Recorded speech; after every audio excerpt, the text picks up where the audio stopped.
profile. so much. I shouldn't ask you to say.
Partly, not like to a lesser extent. Yeah. Do strategy development, LP-led, stuff like that. Yeah. Yes. So are you organizing any side event here? No, no, no, no. Right. Yeah. Okay. Yeah, this looks interesting. Yes. Yes.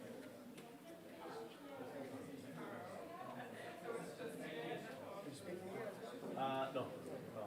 We have tomorrow a side event on maps. Conduct a youth framework for quality assessment. Hi Bernard. How are you? Good to see you. Fine. Yeah. No. And yourself? Yeah, I've got here some input on staking tomorrow. Okay. Yeah. From what? From we had our Year Habitat Assembly last week. Okay. Yeah.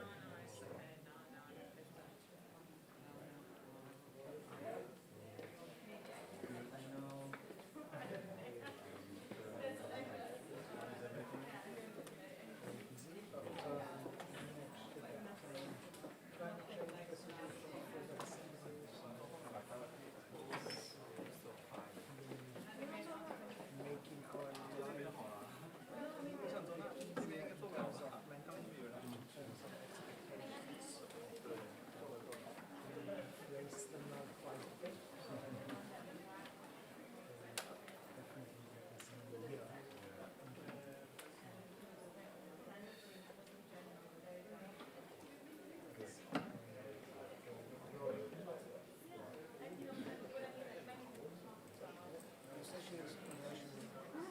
Yes, I'm not sure about the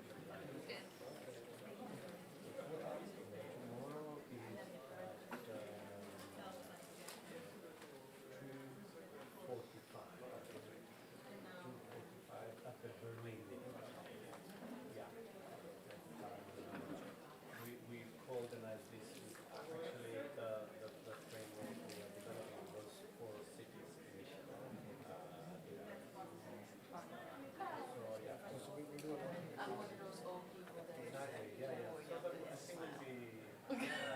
that's all this is. I'm like, oh, Okay. Yeah, Don't mind. we can exchange. huh?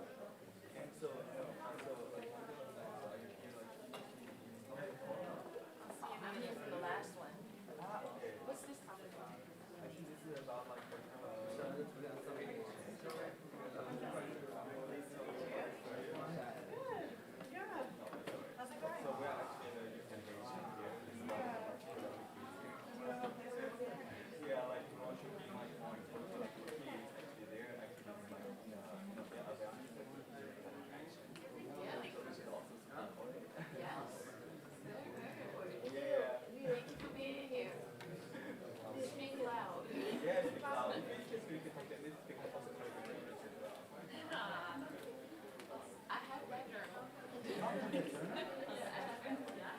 home, yeah. I keep losing the thing that clips it together.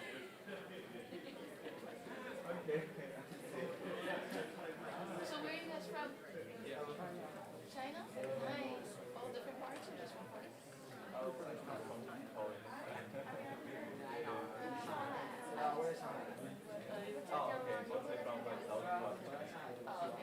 Yeah. I'm from the US. New York.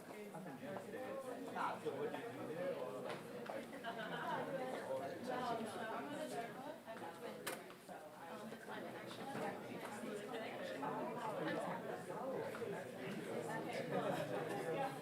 So, yeah.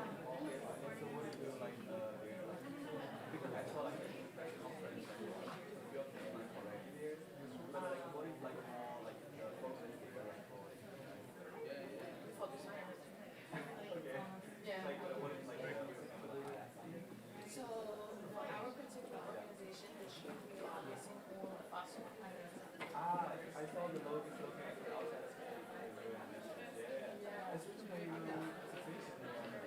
No, not that.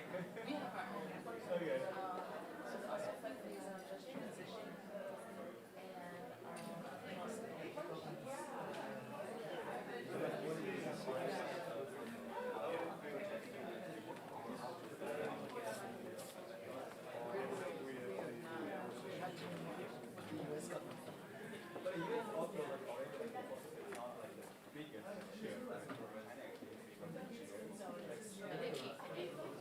we have almost $100 billion in fossil fuel investments last year.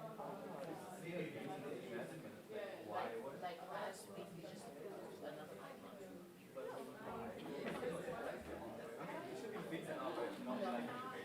No, our position, the DO's official position, is not phasing out fossil fuels. It's phasing out unabated fossil fuels, which means only coal.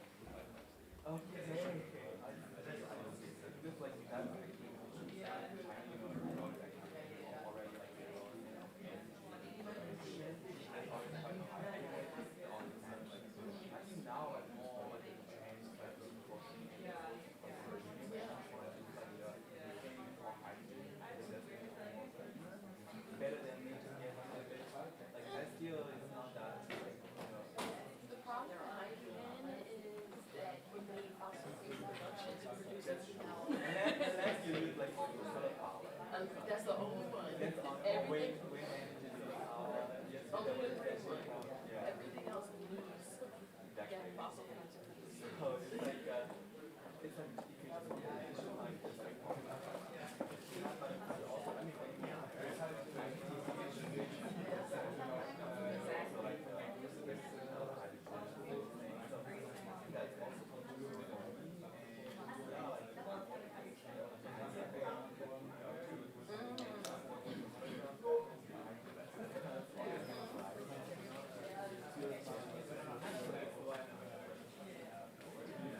No, I was gonna see, can we switch it, exchange information so that we can, because I don't want to wait until they start talking and then I don't have information.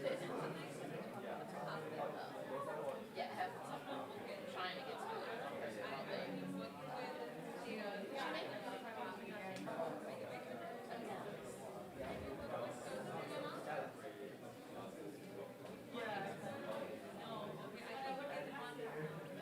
day.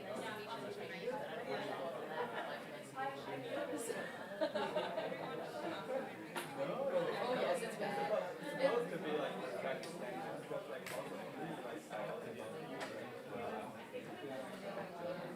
In perfect English, and I'm assuming Mandarin.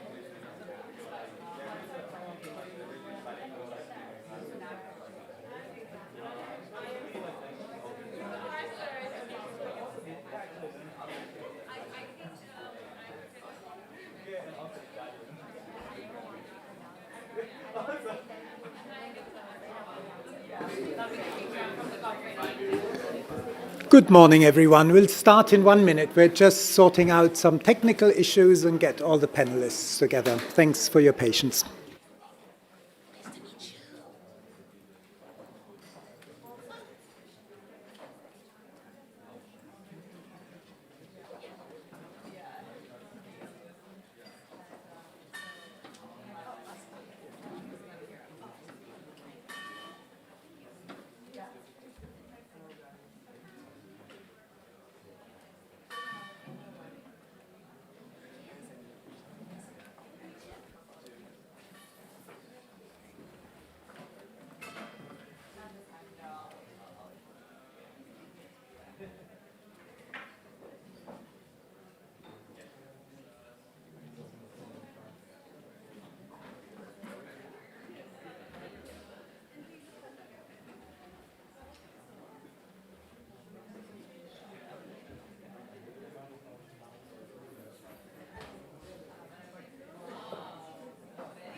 Good morning and welcome to this site event on multi-level action delivers, transforming climate emergency action and global stocktake. My name is Bernard Barth from UN Habitat. I am pleased to have a fantastic panel here. Many of the speakers don't even fit on this panel. I will introduce them as we move through our agenda. But maybe just to quickly introduce today's session by saying that, of course, multi-level climate action has been very prominent in the climate change discourse, in the climate change diplomacy. And here in this panel, we really have global actors to local actors, international organizations, and everything in between represented. The site event is co-organized, primarily led by ICLEI and representing the local government and municipal authorities, stakeholder group to the United Nations Framework Convention processes and the COP. So this is really at the center of the multi-level climate action and the urban climate change activities that we will be discussing. So without further ado, I'm delighted to ask the COP28 presidency representative to say a few words.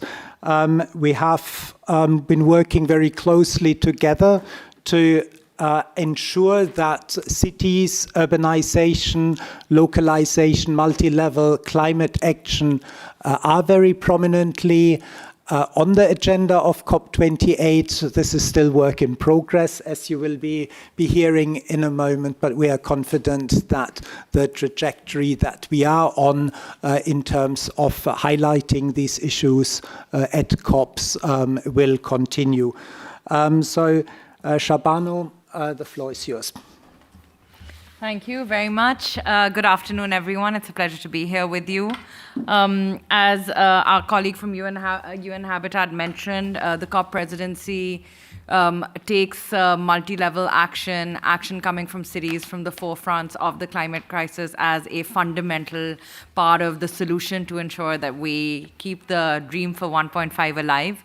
So we're looking forward very much to work with local actors, to work with cities, to work with mayors, to work with municipalities, to really work with climate change champions across cities, across urban spaces, to make sure that we are highlighting the solutions and the approaches that are coming out of cities across the COP.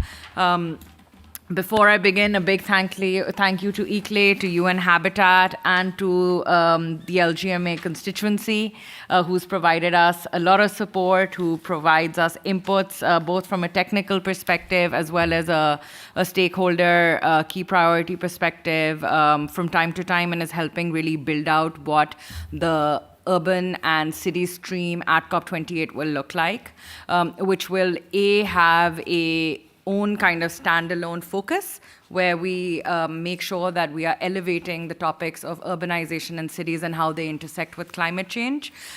We will be having a specific day on cities, urbanization, and local action at the COP. The 2-week program is available online, which you can see, and right now is being provided for feedback and consultation globally. So we're looking at where exactly in the 2 weeks that will fall.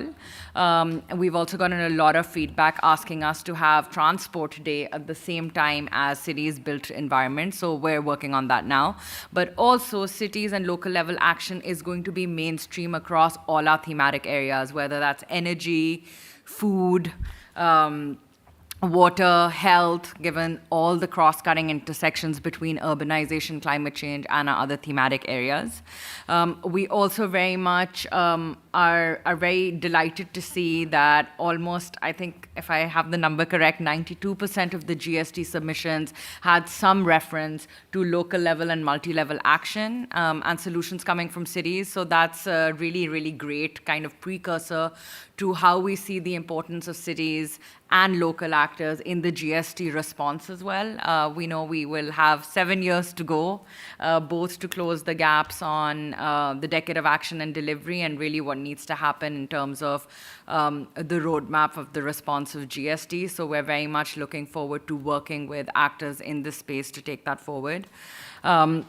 We have also opened our programming call to partners now. So when you go on the COP28 website, which is cop28.com, and I'll have the specific programming link circulated, there's an opportunity for actors in the space to come forward and have their own events, to put forward their solutions, and to really portray and demonstrate all the incredible work that local actors are doing at the city level to drive the climate change agenda forward. Lastly, I'd also like to just specifically mention a number of partners and stakeholders we're working with and the coalitions who are really driving this work forward with us. We're delighted to be partnering with Bloomberg to provide a very strong platform for LGMA and other stakeholders to engage, to demonstrate leadership, communicate the needs for coming from cities and access resources, and to continue to showcase best examples and best practices that will help us keep the 1.5 in reach and to continue to build resilience.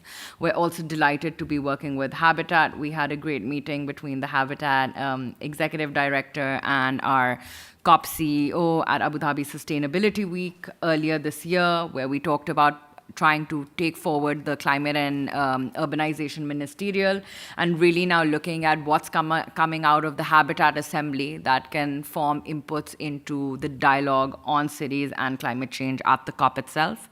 Also want to commend Surge and the work that has happened at the last COP there, and really looking forward to see how we can make Surge a reality and take forward some of these concrete implementable steps to ensure that that work continues as well.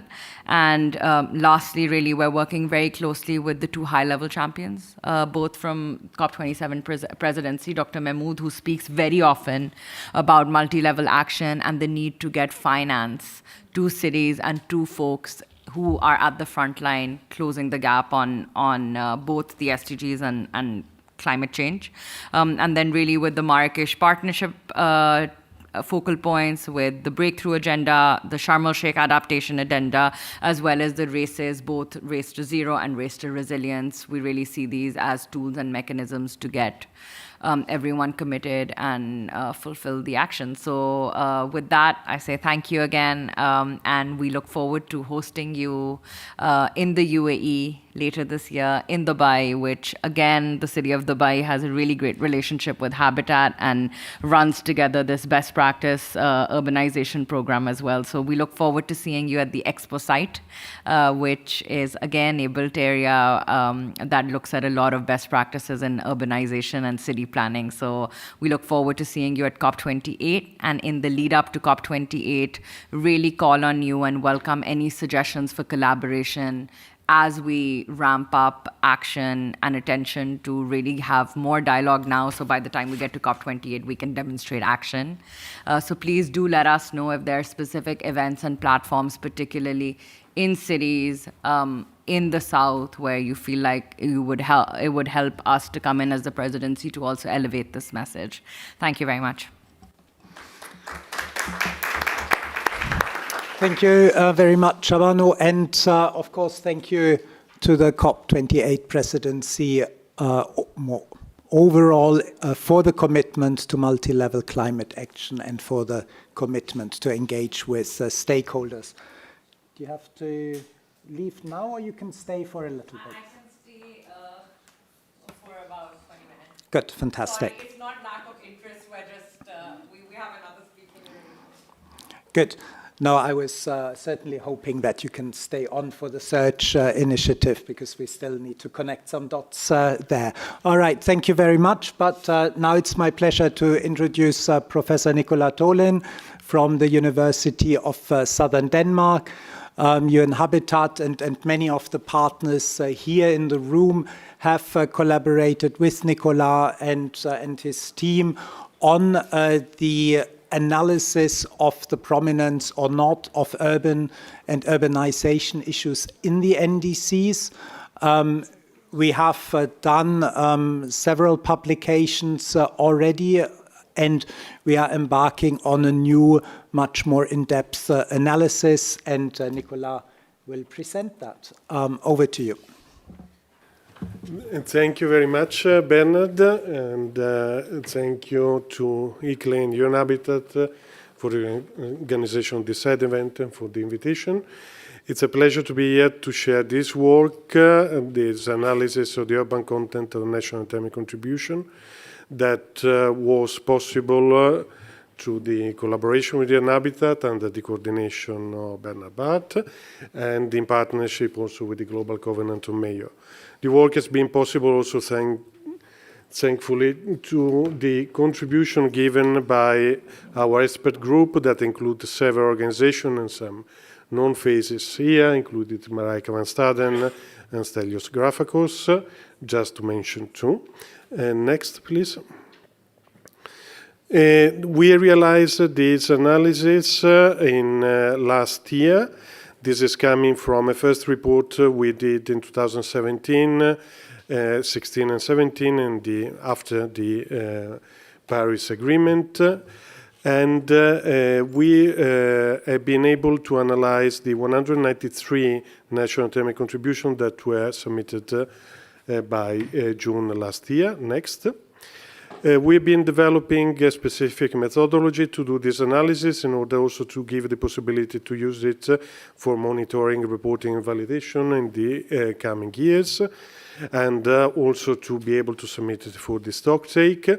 We've been developing a set of 200 indicators, reading and analyzing each of the 193 national economic contributions.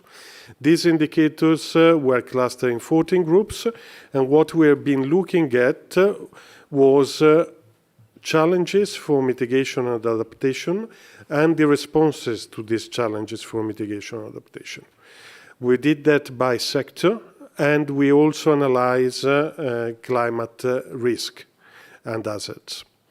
What we've been were particularly interested to look at were if there were any gaps in between priorities set sectorially for mitigation and adaptation at national level and at urban level. And if there were any other misalignment and alignment in between challenges and responses to these challenges for mitigation, and the same for adaptation. And finally, we've been clustering all the NDCs and countries in 3 different clusters with a strong urban content, where the NDC give explicitly a priority to urban sector and to cities.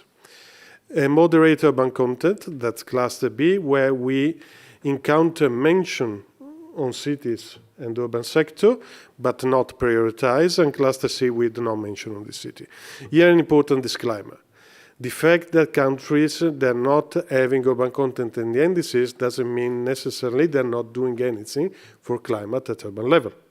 Nevertheless, it's important to acknowledge this type of actions and policies at urban level in the main policy document on climate at national level. Next. So here an highlight of the results. It is promising also compared to the analysis we did in 2016-17 to see that 64% of the NDCs, mainly 123, have urban content. Among these, 24% among the total are actually having a strong urban content, meaning they are really prioritizing urban sector. This is actually an advance, a significant advance compared to the first round of NDCs from 2016 and 17. Another important highlight of our result is that most of the NDCs with urban content are addressing both mitigation and adaptation together. Next, please. Here you have a map representing in dark blue the NDCs with strong urban content and in light blue the one with some urban content. As you can see, a number of OECD countries are having urban content, and that's related to my early disclaimer that this doesn't mean that necessarily there is not urban action, but that this is not portrayed in national climate policies. Next. Here we are looking at, in green, urban mitigation challenges, and in purple, urban mitigation responses, meaning action to respond to these challenges by sector. And as we can see, transport and mobility, energy, built and waste are the most prominent in terms of responses. Still, you will also see that the identification of the baseline, meaning the challenges, it's actually lacking in most of the NDCs, meaning that the NDCs favor to highlight actions, but they're not necessarily given the possibility to monitor it or to assess it due to the lack of a clear baseline. And there are sectors like built environment and LULUCF that are currently underexploited, and particularly for urban sector, built environment, that's an important sector to consider in terms of mitigation. Next. Regarding adaptation, we can see the same. Water and infrastructure are the most prominent, both in terms of challenges and responses, but still we have a number of sectors that we feel that are a bit underrepresented, including industry or coastal areas. Next, please. And in terms of hazard, as you can see here, we have also a lack of a full assessment of hazards at urban, climate hazards at urban level. Only a handful of NDCs are portraying and having content related to it. And the most of these risks are water related. If we're putting together excess of or lack of water, floods, droughts, sea level rise, waterborne diseases, saltwater infiltration, etc. Next. Here, just resuming some key findings and highlights, as I just mentioned. Next. And then a set of recommendations we've been issuing based on this report. First of all, we need to scale up advocacy in order to support parties to better include urban sector within the NDCs. We need also to update the guidelines in order to support the work of parties in doing so. UN Habitat already realized guidelines for, yes.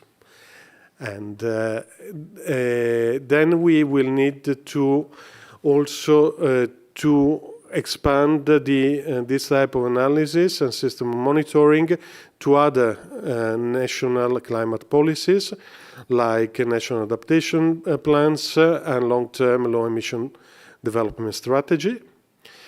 We will need, and I have some good news on that level, to start an analysis more in depth at country level, also to see if there are other country-specific policies that may include urban content, and also to try to match what is happening in national policies, what is happening on the ground, in order to support a vertical integration.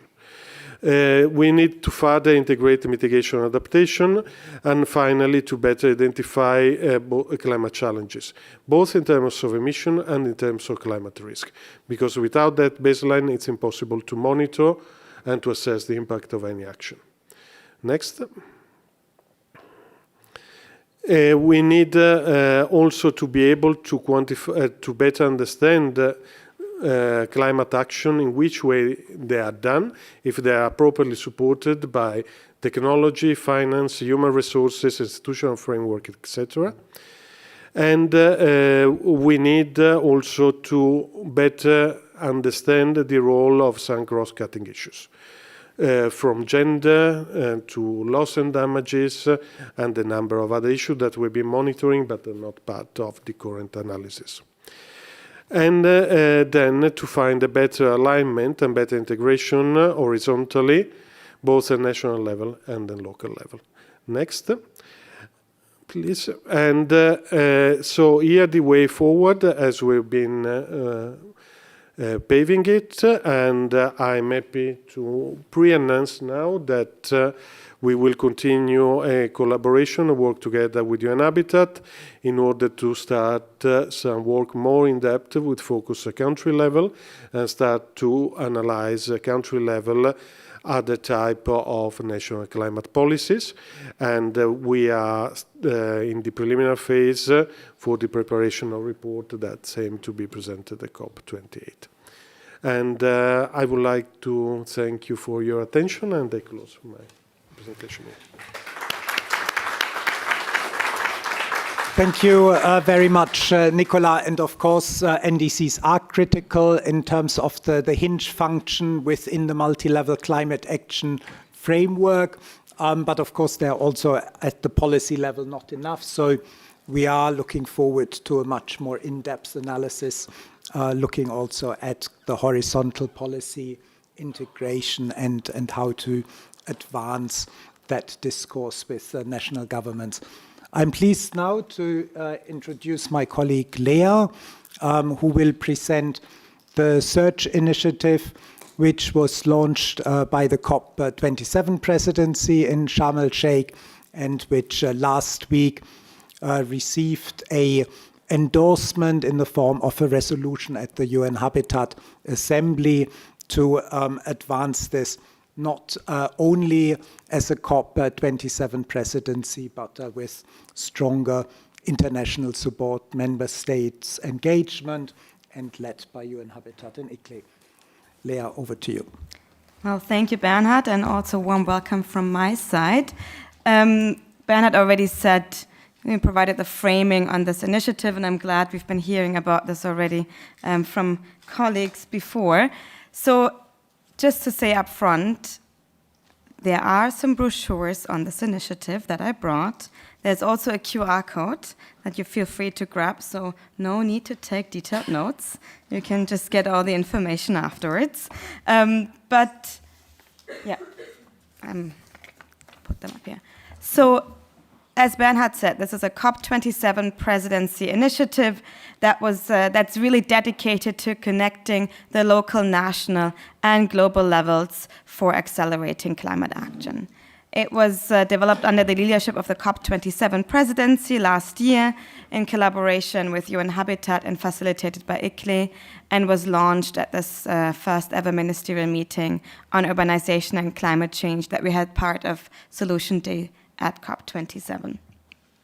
So, I'm sorry, my slides have gone a little bit funky in terms of colors, but I hope you can still somewhat see that. So maybe just, to take a step back. I mean, we are here talking about multi-level climate action, how it delivers, but why is this even so important, and what is the need for such a surge initiative? Current national pledges are clearly not enough to reduce harmful emissions, to reduce a global climate disaster. National climate action often also does not effectively guide cities in how they can accelerate their local climate action in their cities. Yet at the same time, cities are responsible for around 70% of the global emissions, a similar share of energy-related demand, but they're not only drivers of climate change, but also incredibly vulnerable to climate change. They're seeing more and more heat waves in cities, flash floods, landslides, and so on. And it's typically the most vulnerable in a city that are hurt and affected the most by this. But cities are really stepping up to the game. And I think this is what our colleagues on the table, and also, of course, many of you in the audience know and live on a daily basis. They really do deliver on climate action. And if you have read the IPCC, it also says, with aggressive climate action, climate mitigation efforts, cities urban emissions could approach net zero. So there is a baseline, there is a vision where we can get to, but there are so many challenges that do remain in order to help cities to actually get there. So that's international frameworks often don't really provide that guideline and that overarching framework to help cities deliver on climate action.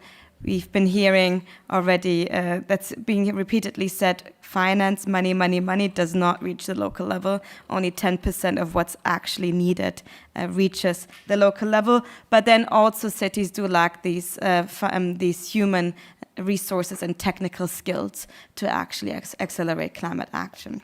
So this is where the Surge initiative comes in to really help address these topics, put them on the global agenda, but also helping to translate some of these global goals into local action. And I hope you don't get now overwhelmed with this slide. This is what they teach you in university to never do, so much text on one slide, but I'll take all of that away to walk you through it one by one. So, as I said, dedicated to connecting the global, national and local level, really with the idea that we need to equip cities to accelerate local climate action so they can deliver in their cities, but that they can also contribute to achieve global goals as well as the NDCs. So that's structured. Implementation is structured around 5 working groups. So we have buildings and housing, urban energy, urban waste and consumption, urban mobility, and urban water, recognizing that at the local level, context and needs might be different, and that also a sectoral yet integrated approach helps to really address and trickle down some of these issues. And then this is where then the cross-cutting element comes in, is on the one hand, connecting some of these local actions to the global level, making sure that that local level actions are being seen at the global level, that there is collectively efforts together with the LGMA constituency to, of course, call for inclusion of more local action into COP outcomes, and also encouraging a ministerial meeting, a regular ministerial meeting at the COPs, really as a platform to connect national and local leaders also with global leaders. Then bridging the local to the national, so supporting the enhancement of a national multi-level climate effort, strengthening that urban content of the NDCs, and support the implementation also through dedicated, with the idea of we can provide cities with dedicated focal points and resources that can help to guide that action on the ground. And then as a last point is accelerate that local climate action that we've been talking about, strengthening the city level rollout at a sectoral entry point, but yet with an integrated and cross-cutting approach for implementation. Wasn't that bad, was it? So maybe just to say this is, it's not just been UN Habitat and ICLEI working on this, it's been a very multi-stakeholder engagement, a very collaborative approach driven by the COP presidency, with first meetings held in Katowice as a consultation, with a consultation held in Cairo in late July, with a briefing in Nairobi, with also an open peer review process, and then all culminating in the ministerial meeting at COP27, where we had over 50 member states represented and over 300 people in the room. And if you were there on that day at COP27, there was lots of energy and positive, really positive vibes for the importance of cities, and also considering that this was the first ever meeting. We mentioned this, Bernhard mentioned this, we had the UN Habitat Assembly last week, so this should actually be on the slide before. But some of the next steps is, of course, ensuring how we can bring that message throughout the different conferences, such as here, also to the road to COP28, anchoring it also in the regional climate weeks, in the New York Climate Summit, in the SDG Summit, to really position this importance of urbanization and climate change in these events. Bernhard already mentioned this. We had at the Assembly last week the first resolution since 14 years that was connected to, that really highlighted the interlinkages between urbanization and climate change, that got adopted last Friday, so just a couple of days ago, which was championed by Pakistan and the group of African states, really driven also by Egypt. And that really is an important momentum for us to be able to push that forward. And that resolution also does mention surge and builds on surge. And apart from that, there was a variety of different events that really highlighted this importance of connecting cities to that global space. I mean, we had a surge consultation event, really bringing a variety of stakeholders around the room to see how can we shape this initiative going forward. There was this link between surge and LOTUS, and if you don't know LOTUS, that's the Low Transport Urban Initiative. That is really seeing how can we work together with this urban mobility track to multiply action and efforts. The COP28 presidency, now the colleague unfortunately left, also at a consultation event trying to see how can we get cities and local actors into the COP agenda. And on top of that, we have had a variety of side events that really highlighted that effort. And maybe just to also say what was really, from a personal observation, was really interesting is seeing lots of ministers and high-level speakers referring to climate change, and really to this link and importance between climate change and cities was just a very inspiring thing to see.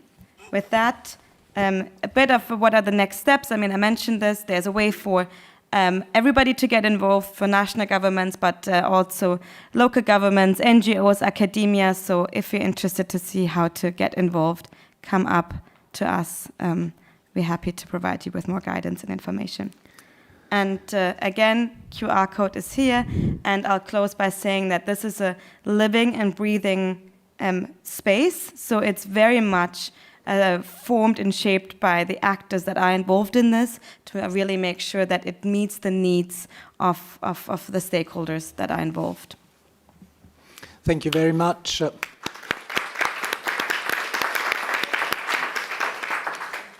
Lea, for the summary of a complex engagement mechanism that is so complex because many partners need to be engaged in this, and of course the whole issue of cities and localization is complex, and we try to have all of the entry points for everyone ready there, and we look forward to everyone's signing up and engagement.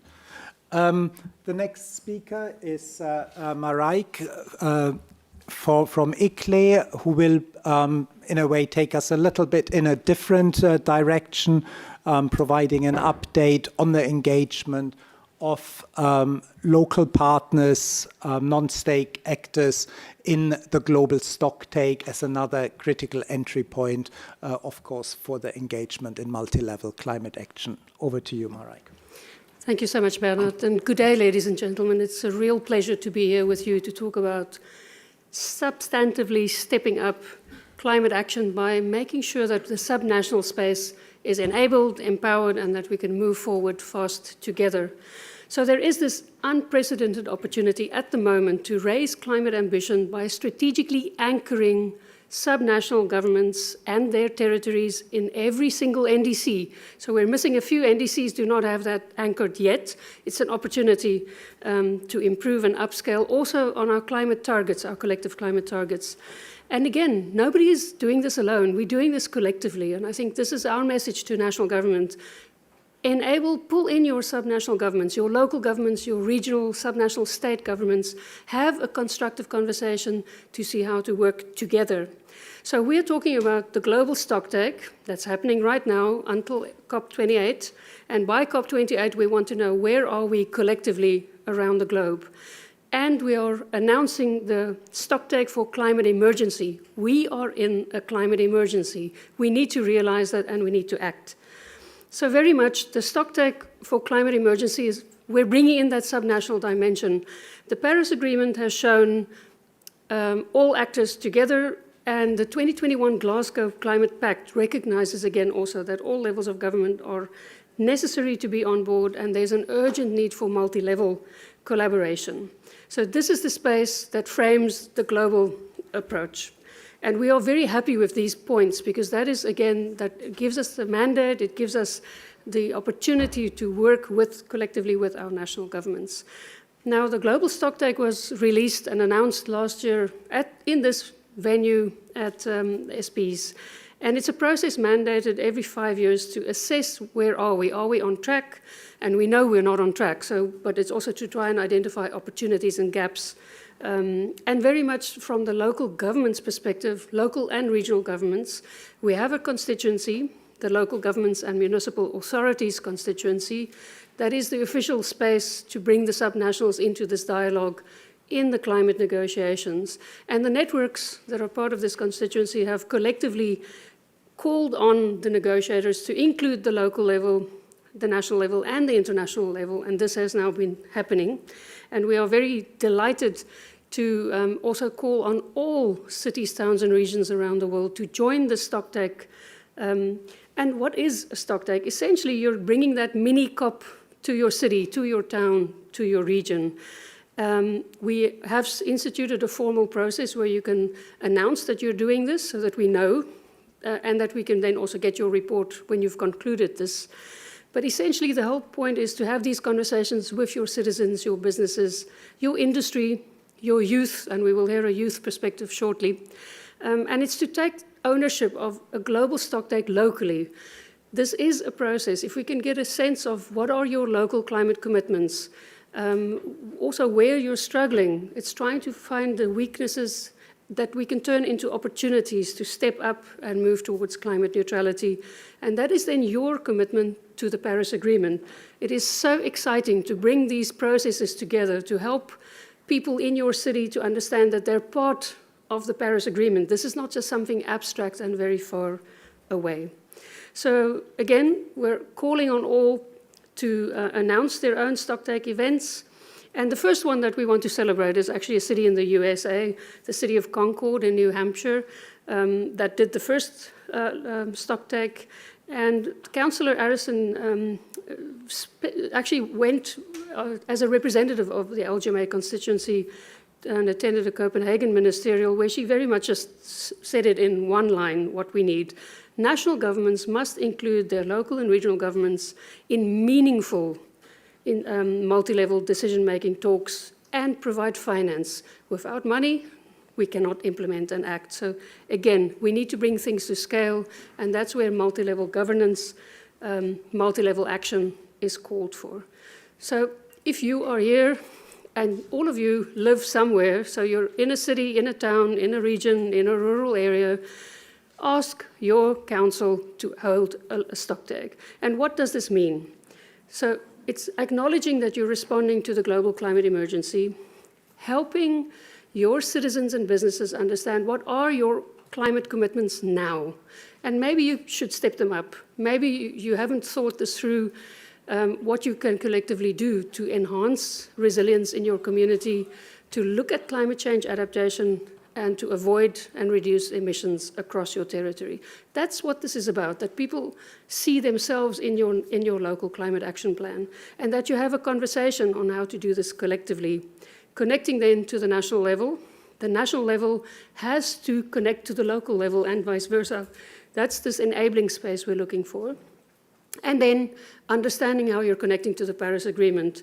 If people have a better sense that they are part of these global approaches, they can also have a better sense of what they can do as individuals, as families, as businesses, as an NGO. There's such potential for stepping up collectively. And again, as you've heard from Nicola and others, we need to connect to the NDC. The NDC is that implementation plan of the NDC, is the plan that guides action in your country. We have to see that interconnectedness, of course. So do this mini COP in your city hall, in your regional parliament, and have that dialogue as an official dialogue with your local constituencies. Don't forget the businesses and industry. They have to be part of this. And definitely don't forget your youth. They are very vocal here, and they need to certainly be part of this construct as well. We've developed a guidebook, a toolkit, and a reporting process for this. There are links embedded in, and we will also share this afterwards. And I wanted to just share this picture. It's also a bit small, but this is the poster that we had up in the hall, trying to show what has happened before and after the Paris Agreement. And there is a positive evolution. We have to build on success stories, and we have to enhance and engage more local and regional governments around the world. That's the space where local action is tangible and effective. And again, we're calling on enhancing that urban content in the NDCs as well. Thank you so much for joining us in this space. This event links to our Daring Cities virtual forum, so we will actually have a continuation of events and sessions online throughout this year, so please do join us. There are some links in this, but I will stop here. Maybe let me go one back before we introduce then our Youngo colleagues. So please do join us. And we are super happy to have somebody from Jamaica joining us, representing the Youngo now. So Mario Galbert is part of the Youngo NDC working group. So we're very happy to have you with us, sir, and you wanted to make some announcements. So over to you, sir. Thank you very much for having me. Pleasant afternoon to you all. My name is Mario Galbert. I'm representing the Youngo NDC's working group and, Youngo in general. It must be clear to each and every one that the climate crisis is an existential crisis for future generations. As such, we believe that this will impact on the human rights of each and every one of us. That is the right to a clean, healthy, and sustainable environment. And so, as Youngo, we believe in the role that multinational governments, multinational stakeholders play, which includes subnational governments and other stakeholders, including youth and children. As such, we're pleased to announce the endorsement of the stocktake for climate emergency initiative by ICLEI and UN Habitat. So we are happy to be on board, and we will use this opportunity to ensure that we utilize our available mediums, such as the local conference of youth, the regional conference of youth, and of course the conference of youth that will be happening before COP28, to ensure that we endorse the initiative. Each young person will know about this initiative. And as you can see, we've been engaging in the stocktake process for the last year in every single technical dialogue, mitigation, roundtable, adaptation, means of implementation, we're there. And so we are happy to be on board, and we will continue to support this. And you'll hear much more from us leading into the political process in the next few months, closer to COP28. Thank you very much.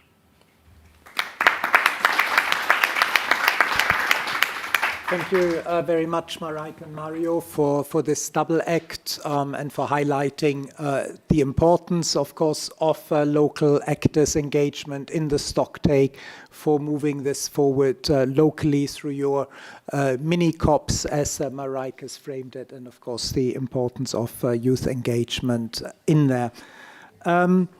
The last speaker in this first round of conversations is Paolo Bertoldi from the Global Covenant of Mayors, who will briefly introduce the contribution of the GCOM through the aggregation report. Over to you. Thank you, Bernard. Good morning, ladies and gentlemen. Thank you to Mareike for the invitation to this very interesting panel. We'll listen to very interesting initiative and presentation, and this complement the previous speakers, reporting on a global initiative which is supported by Bloom Philanthropies and the European Union, which include all the major city network, ICLEI, C40, Climate Alliance, and it's a global initiative now running starting in 2009 in Europe, and now is a global initiative. And every year we prepare an aggregation report where we show the result achieved by these participating cities. It's important to say that cities take care of collecting data for action, so they know where they stand, they plan action, they set themselves target, and this is done in a transparent manner. The data is verified by experts at CDP and our team in collaboration with cities, so we can say that is really in line with the call for additional transparencies. Very quickly, the numbers. So is a huge number of cities committed globally. We're talking about over 12,000 cities. with covering about more than 1 billion inhabitants. So 1 in 8 inhabitants is in a covenant of major cities. So it's great result.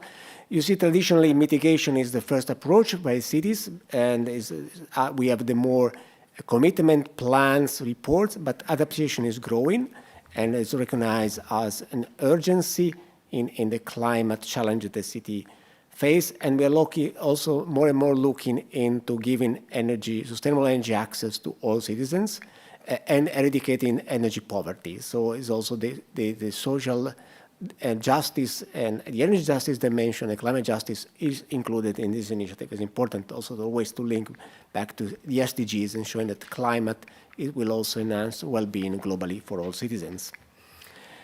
So on the mitigation side, we're proud to say that there is a large amount of emission reduction already achieved and growing towards the 2030 and the 2050 target. More and more cities are signing up for the climate neutralities, and this is now the call for cities.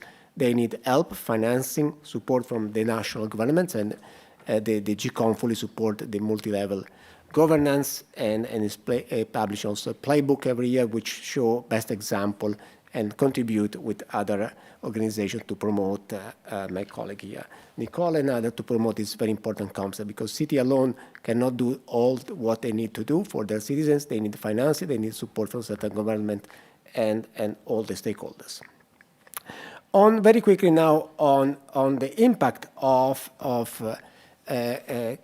already happening due to climate change in the cities, and we have over 14,000 hazards reported by cities, and in this big slide you can see the different hazards. It's very difficult to read, but the report is available on the GCOM website to be downloaded and read.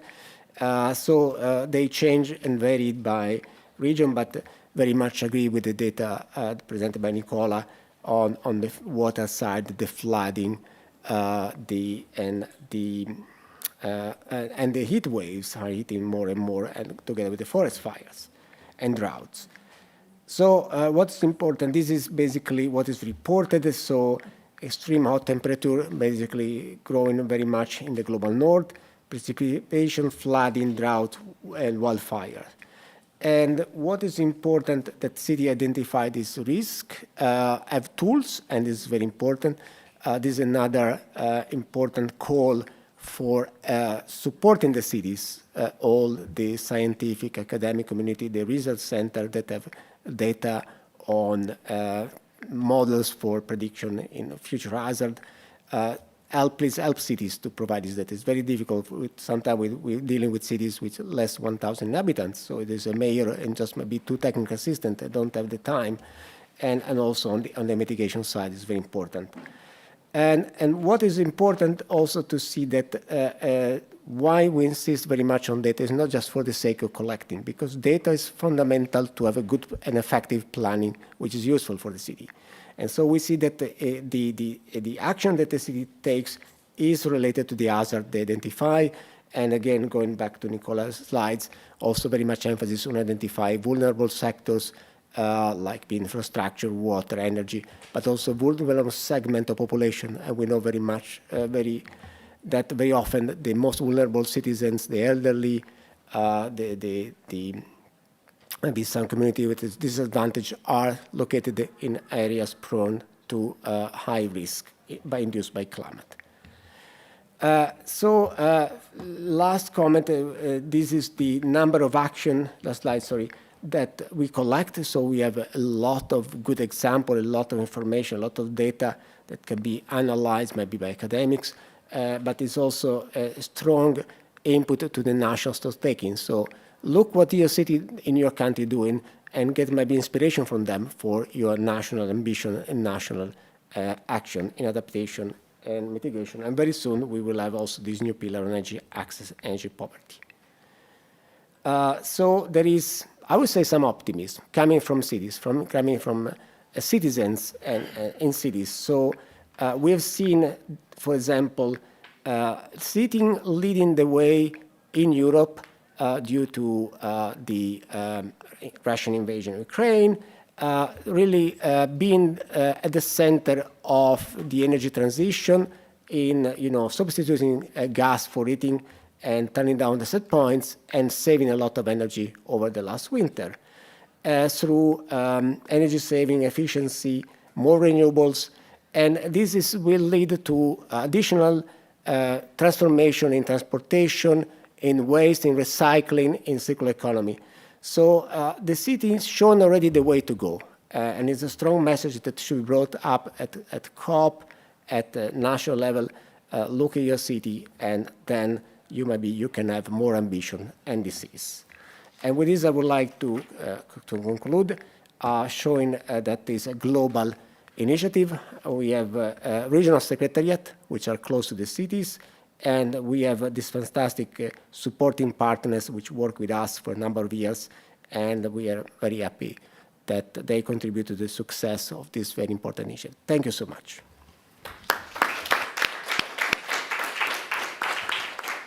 Thank you very much for highlighting how much is already happening. And with this, I hand over to you, Mareike, for facilitating the responses and the Q&A. Great, thank you so much. And I think if, as our partners step down and we get the next round of colleagues up on stage, thank you so much for all your different perspectives. You've helped frame the key developments, which is really setting the scene for a bit of conversation also with you in the room, and I hope we can also deal with our online colleagues and questions. This is a conversation, so it's definitely not ending in this room. May I ask our colleagues, I don't know if we have our Côte d'Ivoire colleagues in the room. If not, they might join us a little bit later. But then let's get our colleagues from Chile, Puerto Montt.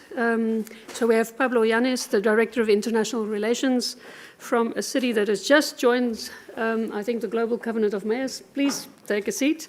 Also to give a city perspective on the Global Covenant of Mayors. And Monica, do you want to join us up here as well for a wonderful conversation that we just get a sense of what do the cities say and think about all of this space? Because we really have such a diverse context that comes. Of course, every city around the world, and when we say city, we actually mean any size of territory in this conversation. You have your local climate, you have your local geography, you have your local context, which is so different from territory to territory. So it's really important and interesting to hear what you have to say.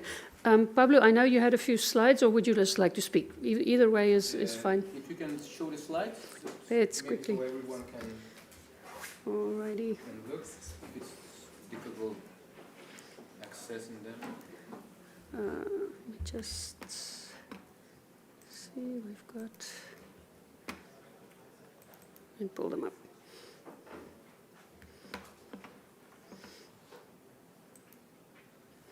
There we go. Good afternoon, everyone, ladies and gentlemen.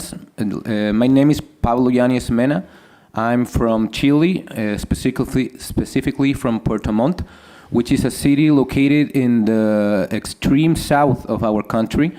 It's called the gateway to the south because after Puerto Montt, it begins the territory of fjords, islands, channels. Puerto Montt is like the end of continental Chile. For those of you who are familiar with geography. And after Puerto Montt, it's only fjords and channels and islands up until Punta Arenas, which is the last port of call before Antarctica. So Puerto Montt is an interesting city from a geostrategic point of view. It's the beginning of the road towards Antarctica and the last remains of Earth. What has been going on in Puerto Montt during the last years is interesting. It's the city with the biggest growth rate in all of Chile. Precisely because of this position, it has seen an exponential growth since the turn of the century, and that has begat a process of urban sprawl, which has been destroying the natural features of the city, particularly evergreen forest which surrounds the city, wetlands, lakes, rivers, everything has begun a process of destruction due to this huge growth in population.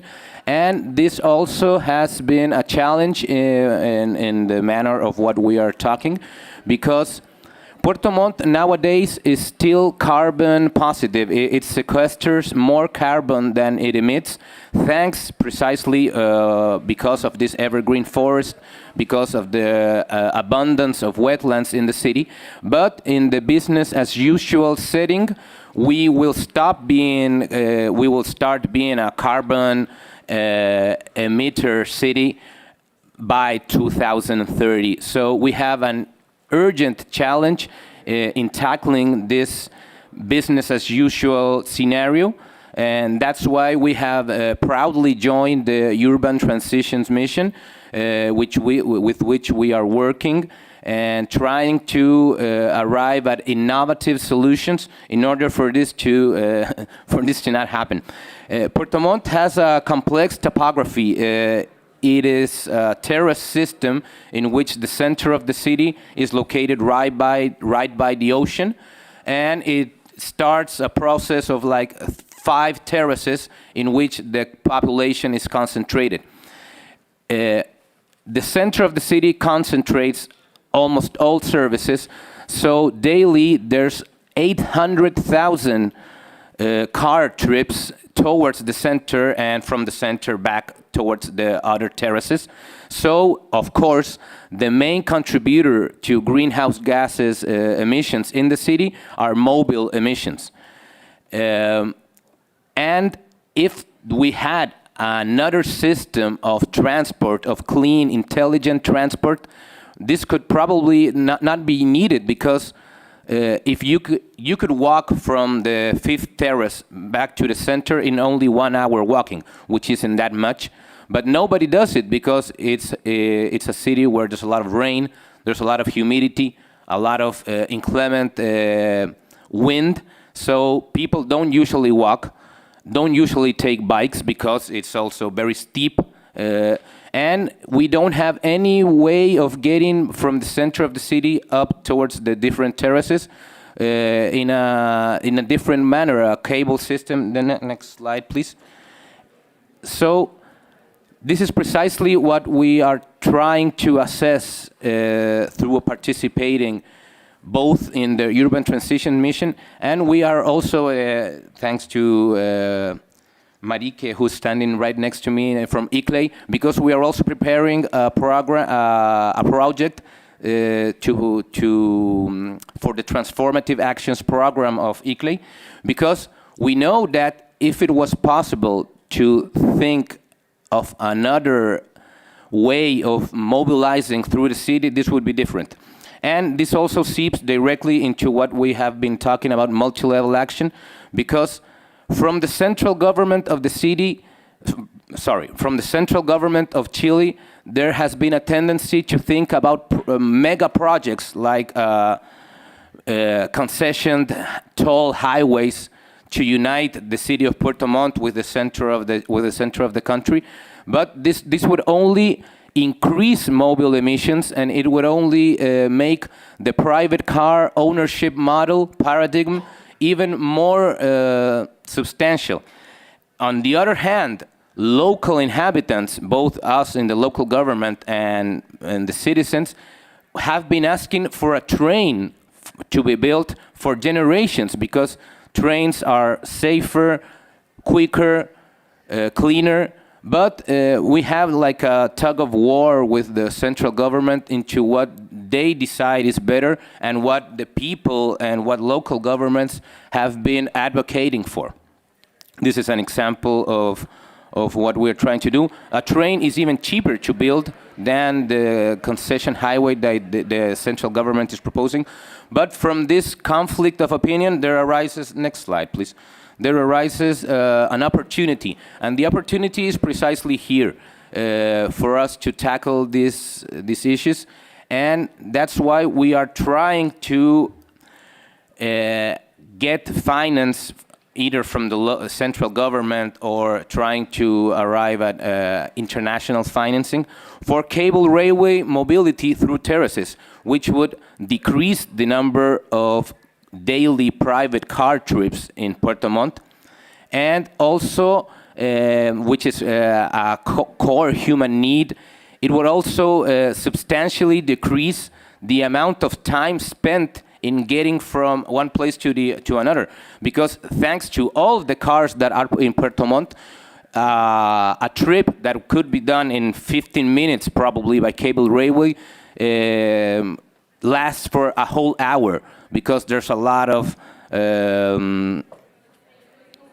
traffic jams in the city, because from 2015 onwards, getting car ownership has been a paradigm of status and symbol in the city. So every family has 2, 3, 4 cars. So we need to change this paradigm, but we need to change it with concrete action and with concrete alternatives. Next slide, please. And in this, towards this initiative, we have just recently approved and are already working on our mobility and public spaces investment plan, which is dotted with precisely this type of projects: bike lanes, the cable railway system, train mobility. So we as a local government have built, through a bottom-up methodology, a portfolio of projects which should be financed by private investment, by taxes and contributions of private condominiums which build houses in the city. They need to, there's a law that makes private investors pay taxes for building in the city. So this money should be used towards this mobility and public spaces portfolio, which has been built, thanks to what citizens have told us, has been built with intelligent mobility and sustainable mobility in mind. So this is precisely, and this is completely aligned with what Leah and Marika was just talking recently. And for me, it's an honor to be here, but it's also terrible in some way, because it means that there's an urgent action and there's a battle against climate change that we are not winning.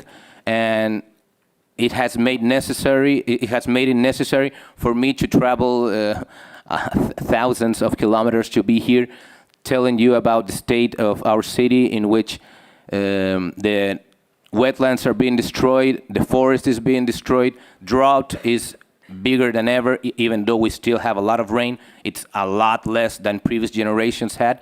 So it's a terrible situation that we are in, and this mix of emotions of me from being here is also what I want to be a call for action in my country and everywhere. Thank you.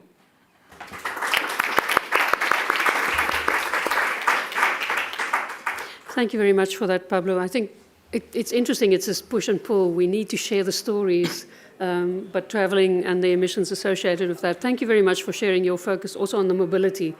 This is the interesting piece at the local level, understanding your different sectors and what they can contribute, and not just looking at one angle, such as mitigation, reducing emissions, avoiding emissions, but making sure your infrastructure is resilient, impacts of future impacts of climate change and so on, and the environmental perspectives and awareness around that is fantastic. Now we're going to our host city of Bonn. You all are, those in the room, you have seen the lovely city of Bonn, but did you know that they have set the target to become climate neutral by 2035? That's not very far away. So I'm super happy to have Monica Hallstein with us, who's leading this process, and Bonn has developed a fantastic, very, very thick climate action plan, a very robust plan. So Monica, would you like to share your perspectives on this space, and also maybe touch on the global stocktake angle as well? Of course. Thank you, Mareike, for the invitation. I'm very pleased to share our plan with you and to explain the local perspective on what we have to do for mitigation and to reduce the greenhouse gas emissions. So let me take you back. I will hold a speech. So let me take you back a few years to the summer of 2019. With Fridays for Future, you all know, millions of people took their concern for our climate future to the streets. In July, upon a citizen's proposal, the Bonn Council declared a climate emergency. In Bonn, civil society formed a broad alliance offering a collaborative approach towards a climate transformation. And in November 2019, the Council followed their proposal to set a target for climate neutrality in 2035. Then started a 2-year participatory process we called Bonn for Future, jointly steered by civil society and administration, developed a Bonn climate vision while the administration that I represent worked on technical purposes. And during this process, a new program office reporting directly to Mayor Dörner was installed, and I came on board last year. Last summer, vision of Bonn for Future and the strategies with the technical solutions came together, and the Bonn Climate Plan 2035 was drafted as a roadmap with clear goals and development paths in 7 fields of action for the coming 13, or let me say 12 and a half years. And the 7 fields of action are governance, of course, that's my part that I have to represent. Another field is society. We will have many actions in the field of economy. We heard that building and housing is a very, very big emission field, and we have to act there too. The next field is energy, mobility, of course, and a small amount of compensation will be left. So these are the fields we are active in. As a systematic overall strategy, the Climate Plan 2035 engages all city departments and offices as well as municipal subsidiaries. And for the next 3 years, that is this year up to 2025, a first climate action plan adopted in March 2023, this year in March, will be implemented boldly, consistently, and in a socially just, participatory manner. To assure a socially just climate transformation for all, Bonn joined the Include EU project with ICLEI-Europe. So let me now give you 5 key findings from a Bonn climate plan. The first one is that climate neutrality by 2035 in compliance with a 1-degree residual budget is feasible as a project for the entire city and society if the framework conditions are right, and the framework's conditions will have to change. The second is that climate adaptation pays off for society as a whole. It lowers the costs for climate adaptation and repair of environmental damage, plus it entails benefits for the local economy and job market. It will have positive effects. The third one is our scenarios show that energy consumption in Bonn can almost be cut in half by 2035. We aim at 100% climate-friendly supply with 42% less energy demand than nowadays. The fourth point is future is spelled with an E, e-mobility and e-heating, as in district heating, will double the electricity need for Bonn in 2035, despite considerable energy savings. Therefore, a significant expansion of photovoltaics in Bonn is primary need, and we try to push it with an own funding policy. The fifth and last one is a city alone will not be able to achieve this without enabling framework conditions laid down by our national government and higher levels like the EU. Locally, the participation of the urban society as a whole is crucial. With the Paris Agreement, we have the goals and the recognition that no nation, no local government, no stakeholder can do this alone. Multi-level collaboration is not a can-do, but a must in the state of climate emergency that we are in. And I'm very much hoping for the COP28 in Dubai to pave the way for truly collaborative frameworks. Thank you. Dankeschön.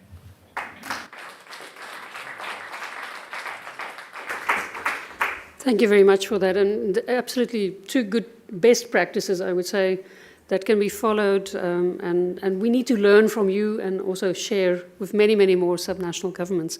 I would like to open the floor to questions. Any questions or comments from the floor? We have a few minutes. Let's get the discussions moving. At the back there, do we have a microphone available? Debbie, maybe if you could take it to the lady, third, fourth row from the back. Thank you. Please introduce yourself. Maybe stand up and introduce yourself. Hi, my name is Caitlin McConaughey. I'm a recent master's graduate from Emory University in the United States. My quick question was, is there currently or in the works a guiding document from how Bonn envisions to become carbon neutral by 2035 that could be useful to align to the context of other similar European cities? It may not, like the way that Bonn envisions becoming carbon neutral may not be able to be applied to cities in completely different geographies, different contexts, but maybe a similar context within the EU. It could be used as a guidance for other cities wanting to implement the same strategies. I don't know if there is a guiding document for that. So actually, that's an excellent question, and it's being worked on at the moment. Okay. So there are different initiatives. The Urban Transition Mission is looking at climate neutrality, and those that have set the target or are committing towards that from an international perspective, and it runs in parallel to a European Union-funded project, the 100 Climate Neutral Cities program, where they're actually busy at the moment collecting masses of guidance material and centralizing this as well. And then there are processes to help understand how to step up in particular geographical areas or particular climate zones. So this is all work in progress. So maybe come back at the COP and ask that question again, because I think we might be ready by then. The challenge is there's so much information and guidance available at the moment, and the local government teams are quite small normally, so having them wade through all of this is difficult. So we're trying in a partnership space, also with the Global Covenant of Mayors and others, to try and guide very clearly to materials where if we know they're interested in mobility, we point them to that particular piece. If they're more interested in how to work with partnerships, with local stakeholders, so we can point them to very interesting related material. But there's a need to step up. The guidance that I've seen is not yet mature enough. I think there's a need for collectively working on that. And I certainly see the need for universities to help step into the space as well. We need to get different perspectives, and there's a clear role for academia and research to help us here. And then, of course, those who have to do the work, the ones sitting at sort of at the coalface, that's a sad reality. But the people who need to implement, we need to see if we can build their capacities and skill sets, because they also need multidisciplinary teams. This cannot just be one person or a team of 10. This needs to be a team of hundreds working together as well. So there's a severe capacity problem at the subnational level. Yeah, great. That's good to know. I think it'd be interesting to have sort of a toolkit, especially coming from the US. I think we obviously approach climate and climate adaptation and mitigation strategies differently than the EU, and I think we could learn from y'all. So it would be interesting to see a centralized climate toolkit. Great. Well, please also do reach out to ICLEI-US. They're actually supporting a cohort that have set that target and are moving forward as well. So there's certainly let's exchange, and I think there's certainly more room for learning and sharing, as you say. This is critical to help us not fall into the same pitfalls, to leapfrog to that next generation of faster and more efficient. Great. Thank you. There was another question. Yes, Paolo.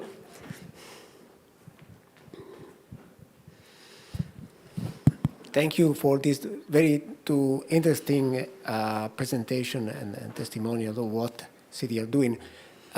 regarding the example from Chile, I see that you are a growing cities, so it means new buildings as well. So my question, if you, beside having this specific project on transportation, you have integrated urban planning where you try to connect the zoning for where you plan to have buildings with the transportation hubs, such a way to integrate the new construction with the transportation, having synergies in these two fields. Thank you for your question. Of course, I didn't talk about it because of the lack of time, the time frame, but the beginning of all of this that I showed has precisely been our land use plan. I worked side by side with the urban planner of the municipality before becoming the international relations officer for the municipality. And that's why I became the international relations, because we started working in urban planning about 7-8 years ago, and in the diagnosis, what I just showed, we did a greenhouse gas emission inventory, and it showed us that if Puerto Montt didn't take concrete immediate actions in urban planning and implementation of actions after planning, the city would stop being carbon neutral by 2028, I believe, the business as usual scenario. And so the urban planning, the land use plan has laid out a strategy for the city to become more compact, for places of the city that are already inhabited to undergo a densification process, instead of continuing the paradigm which has been not only Puerto Montt but all over Chile, which has been expanding cities,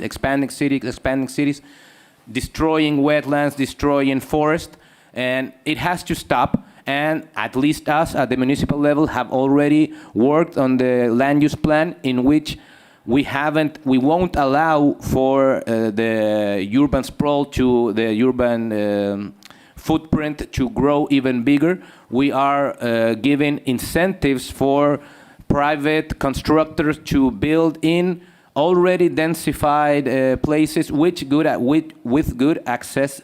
And precisely we want to make the inter-terrace connection, a smart connection system, to be located at places where we are incentivizing the construction. It's all united. The land use plan and the mobility and public spaces plan have been designed by the same team that is us in the urban development, urban planning department. So I completely agree with you. The first step that we did was urban planning, then mobility and public spaces planning, and hopefully now concrete action. Thank you. Thank you very much. On this high note, I would like to thank you all for joining us on behalf of UN Habitat and ICLEI, wishing you successful partnership creation, wishing you successful global stocktake, and remember that multi-level action will deliver. Good luck to us all. Keep well. Bye-bye.